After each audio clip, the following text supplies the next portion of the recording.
E3, or the Electronic Entertainment Expo, is an annual conference where game developers can meet to showcase their games that they're either currently working on or getting ready to release. This could be games they are releasing this year or later into the future. However, last year, the event was canceled due to COVID. And as such, they are rebranding the event this year to the Electronic Entertainment Experience, as this year they are putting on a completely virtual event. Now, this does not mean we are going to miss any of the content that we enjoy from E3 of past years. In fact, they have made sure that they are going to have our favorite personalities to discuss the showcases from the major developers, as well as have panels of our favorite personalities just to talk about the random sorts of news or games that we're going to see coming forth in E3, even give their pre-showcase thoughts on what we're going to see. And so I thought that we should take this time to go back and look at the history of one of the most influential games in the gaming realm. It is a game that built the entire genre of first-person shooters. It's also a game that is credited with building the Xbox platform into the gaming console and platform that it is today. And of course, if you don't know what game I'm talking about, it's right here behind me on screen. It is Halo. Halo, the king of all games. Now, back in 2000, Halo was first showcased to us by Bungie. And then the demo that they show us, which is actually running in engine, they show us a mix of a real-time strategy third-person shooter game. It by all accounts looks good, and it hyped up the gaming community so much that it started to develop a cult-like following.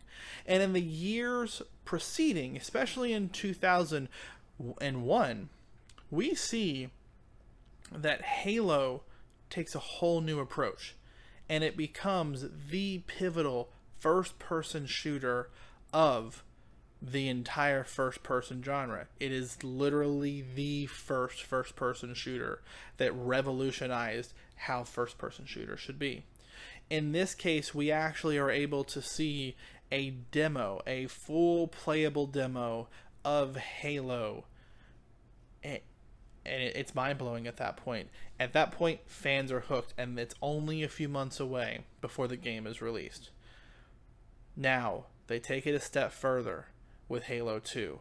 And at E3's following, we actually see that they have a trailer for Halo 2, the best Halo trailer ever, in my opinion. We see them come out with a gameplay demo, the demo that every Halo fan wants to get their hands on, and if you haven't seen it, once you see it, you are definitely going to want to play this demo. It's hands down the best demo I have ever seen for a Halo game. To this day, I still want to play this demo.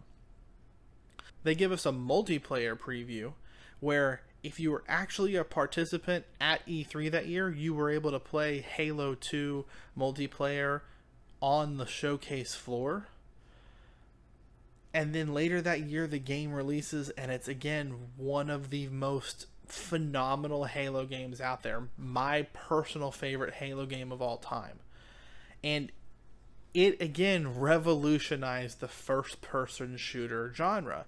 You even had games like Call of Duty pick up on dual-wielding weapons. They call it akimbo, but you had them pick up on that aspect, and it still is prevalent in the Call of Duty games today.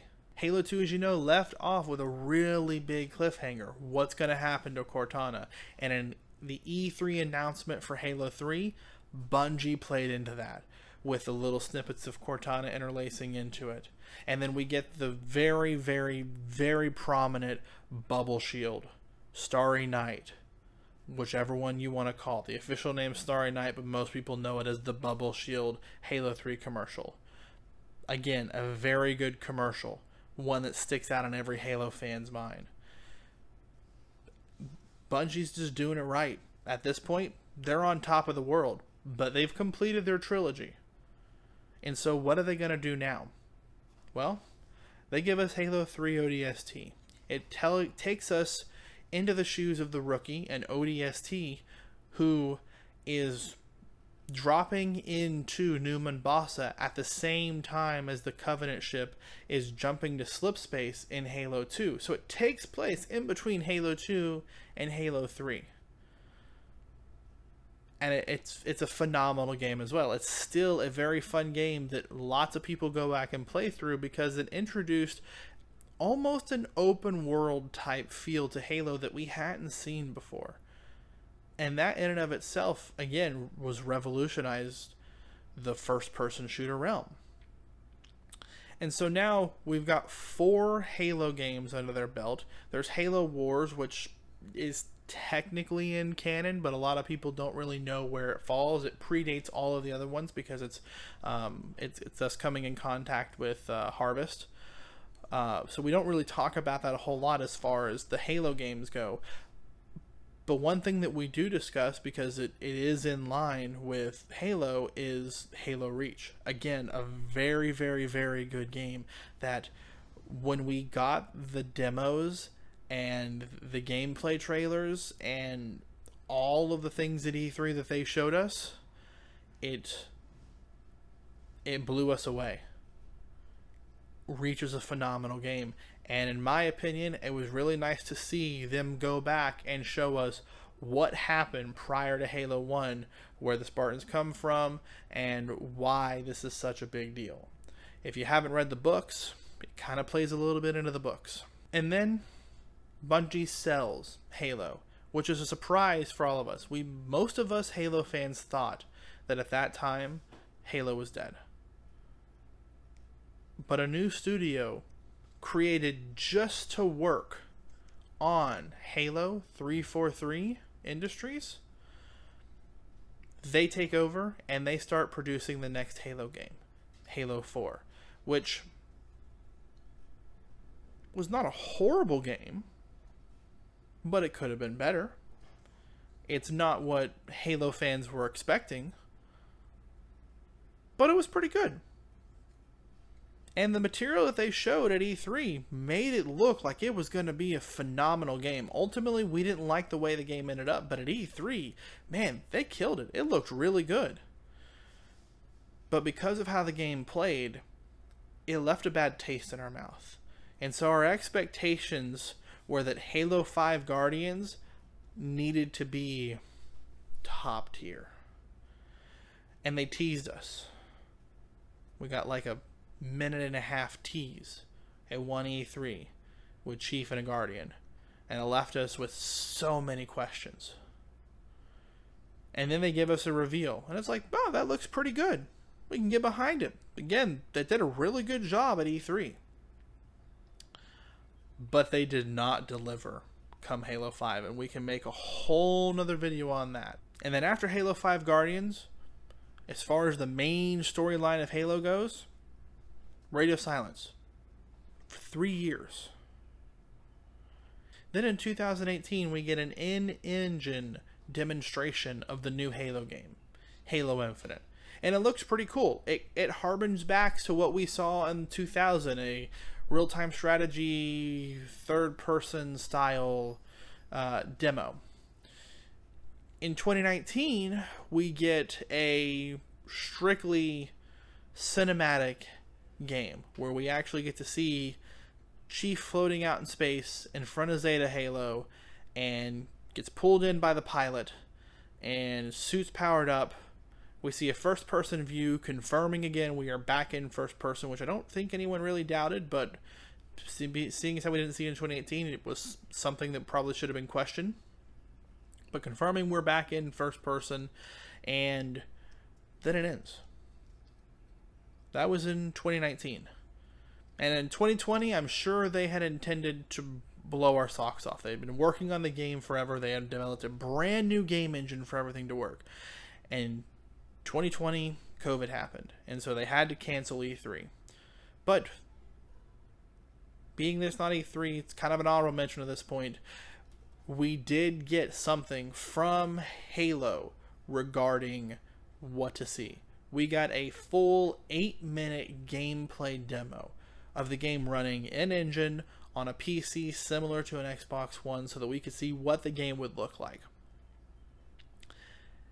And we've picked that demo apart pretty significantly. But if we're being honest, it wasn't bad. And it built a ton of hype, being that we were getting it like August, July, in between July and September. I can't actually remember, man. I want to say it was in August. But it built a ton of hype because Halo Infinite was going to be launching in 2020. I mean, we were only a few months away from the launch. And this is what the game looks like. It looked phenomenal. And then shortly after that demo, it was delayed. And I think it was wise for them to delay it because we got to actually see that they are making progress and fixing not only the graphical stuff, but a lot of the audio stuff as well. So the game was not ready for launch in 2020. And now that brings us to 2021. We've gotten a lot of these dev vlogs, updates, these blogs, and these Ask 343 videos, which are not really hyping us, but they're kind of just providing us information on it. And so E3 2021 has to go, they have to hype us back up again. They have to do what they did with the 8-minute gameplay demo, because at first it hyped everyone up and then people started overanalyzing everything. We need 343 to hype us up like they've always done. But the one thing they cannot do is they cannot sell us a game that they're not going to be able to deliver on. If they do like they did with Halo 5, hype it up to be a phenomenal game, and it flops, it's the end of Halo. I've said it in multiple videos. You've heard other creators hitting it. It's not to bring us down because I want the hype to stay up there because I see the hype's out there and I'm starting to get hyped up again myself, being that we're only a few days away from the E3 demo. If they don't hit it out of the park and they don't deliver, we're kind of screwed. One thing that Halo Infinite has going for it that the other games don't have is that it's free to play. And so I expect us in this presentation to see the emphasis put on multiplayer. They did it with Halo 5 Guardians. They put a lot of emphasis on multiplayer, and the multiplayer in it is actually a lot of fun. They did it with Halo 2. They've done it with most of the other Halo games. They put a lot of emphasis on multiplayer because while the campaign can be good, if it's not phenomenal, but there's a good multiplayer, they can keep their player base. If the multiplayer sucks and the campaign sucks, Halo's dead in the water at that point. So that's what we're expecting. That's a history of Halo at E3 and what to expect from Halo Infinite come E3. I'm expecting them to put a high emphasis on multiplayer and a little bit of campaign stuff, probably an updated demo to show us what the game looks like running an engine with all these graphic fixes and audio fixes that they've done. We'll see here in a few short days what we're going to get. Expect a video shortly after E3 breaking down what we see. I hope you liked the video, and I hope to see you in the next one. Take care, Spartans.